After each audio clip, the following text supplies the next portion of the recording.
attaché après, là, qui est quand même à peu près une vingtaine de pieds de long. Et lui, il traînait en arrière une cantine mobile là, qui était comme un stand à hot dog là, qui faisait d'endroit en endroit, là, qui était en arrière. Le véhicule motorisé de classé, lui, a passé au feu complètement, mais la cantine n'a pas été touchée. Majoritairement, les dommages constatés actuellement sont plutôt d'ordre électrique. Donc, sur une distance de 500 mètres, on parle à peu près de 10 000 pieds de fils électriques qui sont à changer. Cependant, il y a une voie qui a été redonnée aux citoyens. On me rassure en me disant qu'on pense vraiment que demain matin, on sera capable de réouvrir les 3 voies. Mesdames, Messieurs, bonsoir. Bienvenue à 24/60. Une heure de pointe infernale s'achève à Montréal. L'incendie d'un véhicule récréatif vers 9h30 ce matin a entraîné la fermeture du tunnel Louis-Polyte-Lafontaine en direction de Montréal pendant 6 heures. Une voie a été rouverte en milieu d'après-midi, mais le mal était déjà fait. Heureusement, personne n'a été blessé, mais l'incident aurait pu être beaucoup plus grave puisque le véhicule récréatif transportait 2 bonbonnes de propane. Pour faire le point sur cet accident, j'ai à mes côtés Daniel Dancause, spécialiste en mesures d'urgence. Bonsoir, M. Dancause. Bonsoir. Est-ce qu'on a frôlé la catastrophe? Catastrophe, non, je ne crois pas, à cause essentiellement de la quantité de propane qui était présente sur les lieux. Et ça veut dire, parce que là, on parle de bonbonnes, mais on ne sait pas s'il y avait du propane dedans ou pas. Bien, de toute façon, en matière dangereuse, un réservoir est toujours présumé plein jusqu'à preuve du contraire.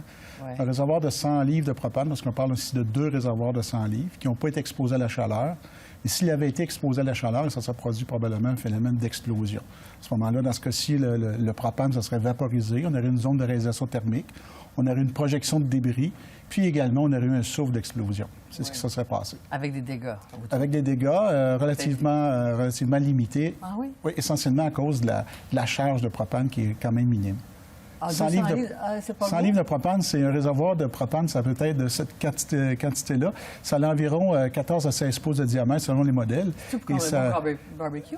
C'est plus gros qu'un barbecue, mais on le voit souvent sur les cantines mobiles, c'est le cas ici. Oui. Mais c'est environ 4 pieds de haut, 5 pieds de haut maximum. Est-ce que l'utilisation de ce type de bonbonnes dans un tunnel, est-ce que c'est permis? Non, c'est proscrit par la loi. Alors, dès que vous avez comme 2 réservoirs plus d'à peu près de 30 livres, là, ça, c'est ce qui est permis par la loi. En termes d'analogie, des réservoirs un peu plus gros de ce que les citoyens ont comme barbecue chez eux, on voit ça souvent sur les chariots élévateurs, donc 30 livres. Ça, c'est le maximum permis au niveau du propane. Et d'autres types de matières dangereuses. Le transport des matières dangereuses, c'est de juridiction fédérale, donc c'est le règlement sur le transport des matières dangereuses.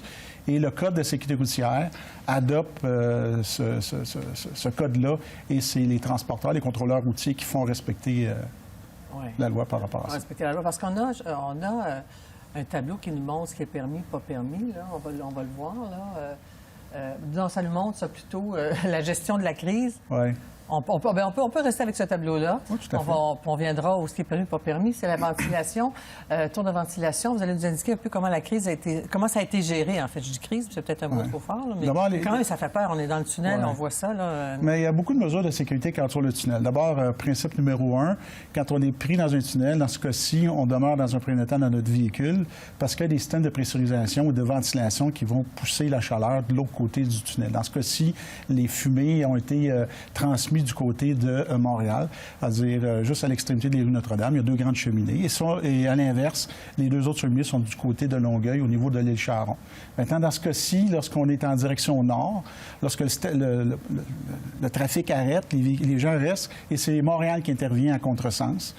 Parce qu'ils sont équipés, ils ont des appareils respiratoires, il n'y a pas de problème. Et l'inverse est aussi vrai lorsqu'il y a un incendie ou un événement dans le tunnel du côté sud. C'est le service de sécurité incendie de l'agglomération de Longueuil qui rentre à l'envers, à contresens, et ce qui fait l'intervention de l'autre côté. Mais ils n'ont pas beaucoup de temps. Hein? On voit là, la façon où les tours de ventilation sont placés. Ouais. Hein? Sauf que, si vous remarquez, dans le tunnel, il y a comme deux caissons, dont un caisson étanche au centre qui permet aux citoyens d'évacuer à pied et qui vont ressortir à un des 2 côtés du fleuve s'il y avait vraiment lieu en cas d'urgence. C'est vraiment sécuritaire. Puis rappelez-vous, en 2010, ou janvier 2010, on a eu un incendie majeur causé par un carambolage de camions dont la charge calorifique était beaucoup plus importante que ce qu'on a eu aujourd'hui. Alors, le tunnel avait bien résisté. Donc, le dommage était davantage pour les automobilistes pris sur la route pendant des heures et des heures. Beaucoup plus de frustration à cet égard-là aujourd'hui. On dit qu'il y aura une enquête quand même. Alors, ouais. que risque celui ou celle qui a transporté ces bonbonnes si elle s'avérait au-delà des limites permises? On a justement le tableau. Là, bien, minimalement, je pense que c'est une amende, puis je ne peux pas m'être égaré là-dessus, mais entre 175 et 525 $. Ça, c'est la partie amende, c'est minimum. Mais comme toute mesure de prévention, je pense un peu comme le ministère des Transports, la suggestion que je vous fais, c'est que comme les pneus d'hiver à l'automne, novembre, je pense qu'au printemps, on devrait faire une campagne de sensibilisation avec les associations de caravaning, justement, pour rappeler ces consignes-là et ce qui vient avec. Mais c'est très sérieux. Le tunnel, là, vous remarquerez, moi, je passe régulièrement, il y a toujours des contrôleurs routiers à l'autre bout. Et il y a peu de tolérance par rapport au tunnel, que ce soit Vigée, que ce soit Ville-Marie, que ce soit Vaudreuil-Soulanges à l'autre bout, canal, Beauharnois, ou que ce soit dans la région de Québec et évidemment ici. On prend ça au sérieux maintenant, là, depuis des années. Ah, depuis plusieurs années. C'est des plans qui ont été testés. Rappelez-vous une chose aussi, puis il faut le constater, il y a beaucoup d'incidents dans le tunnel, pas nécessairement de cette nature-là.